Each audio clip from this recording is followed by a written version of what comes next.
ఈ రైతులు కోసుకునే వాళ్ళకి మాకు మత్తర్లేసి అట్లా కాకుండా ఊర్లో ఉండే రైతులంతా కలిసి గడ్డేసుకుంటే కామన్ గా ఒక డాక్రా ఉమెనో లేకుంటే ఒక రైతో ఫార్మర్స్ ప్రొడ్యూసర్స్ ఆర్గనైజేషన్ పెట్టి మీరు ఆ కల్టివేషన్ నరేగా డబ్బులు ఇస్తాం, మెకనైజేషన్ చేస్తాం, ఖర్చు తగ్గుతుంది, మీకు ఆదాయం పెరుగుతుంది, అది పెడతాం. అది ఒకే దుక్కునే కుదరదు సార్ మాకు. అక్కడ ఎవరి చేలో వాళ్ళు వేసుకుంటాకే అది ఎట్లా చేయాలంటే గవర్నమెంట్ ఆఫ్ ఇండియా ఫార్డర్ కి ఇస్తున్నారు, కానీ ఓవరాల్ గా అయితే ఇంకొంచెం బెటర్ గా ఉంటుంది. ఏం చేయాలన్నా మోడల్ వర్కౌట్. అగ్రికల్చర్ కి ఇవ్వడం లేదు వాళ్ళు, హార్టికల్చర్ కి ఇస్తున్నారు సార్. ఇప్పుడు మనకి భోజనం పెట్టేదే అగ్రికల్చర్ సార్. హార్టికల్చర్ డబ్బు కోసం సార్.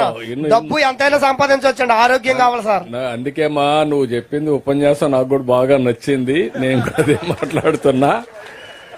మన చేతుల్లో నేను ఇక్కడే చేయగలుగుతాను. గవర్నమెంట్ ఆఫ్ ఇండియా అయితే వాళ్ళతో మాట్లాడాలి, డెఫినెట్ గా టేకప్. మీ పెద్దవాళ్ళందరూ చేసి కదంతా ఈ ప్యాడీ వేసేవాళ్ళు, ఈ ఆవులు మేపేవాళ్ళు కూడా కొంచెం మీరు ప్రోత్సాహం ఇస్తే ఆ దానాల రూపంలో ఈ ఉలవలో పచ్చగడ్డి, ఎండుగడ్డి ఇలాంటివి పెట్టి ప్రజల ఆరోగ్యాన్ని కాపాడతారు సార్. డబ్బు ఎంతైనా తర్వాత మనం సంపాదించుకోవచ్చు, ఆరోగ్యం పోతే రాదు సార్.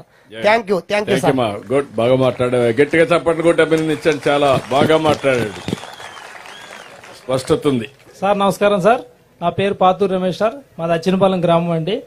రైతన్న మీకోసం కార్యక్రమంలో మా గోపాలపురం నియోజకవర్గం నల్లజల రావటం మా రైతులందరికీ ఆనందదాయకం సార్. నేను ప్యాడీ నుండి నల్లరేగడి నేలకి పామాయిలు 3.5 ఎకరాలు వేసాను సార్. గత 6 సంవత్సరాల క్రితం వేసాను సార్.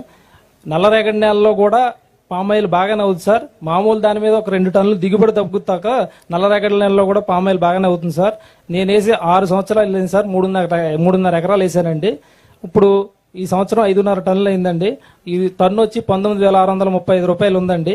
రైతుకి గిట్టుబాటుగానే ఉందండి. పామాయిల్ రైతులు బాగా ఇబ్బంది పడేది ఏంటంటే కరెంట్ లైన్లన్నీ పామాయిల్ తోటలు ఉండటం వల్ల అవి కోయటం వల్ల ఆ కమ్మ వెళ్లి వైర్ల మీద పడి రైతు కూలీలు చనిపోతున్నారు సార్.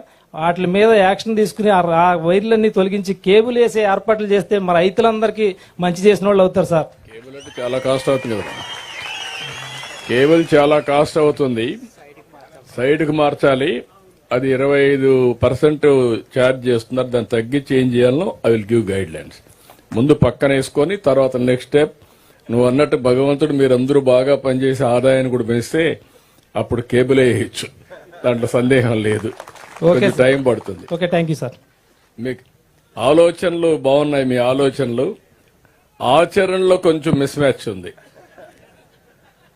ఆచరణ యోగ్యంగా మీ ఆలోచనలు ఉంటే ఫేజ్డ్ వారిగా మనం ముందుకు పోవచ్చు. నమస్కారం సార్. నా పేరు వేణు అండి, నల్లజర్ల గ్రామం. నేను రీసెంట్గా ఆయిల్ పామ్ ప్లాంటేషన్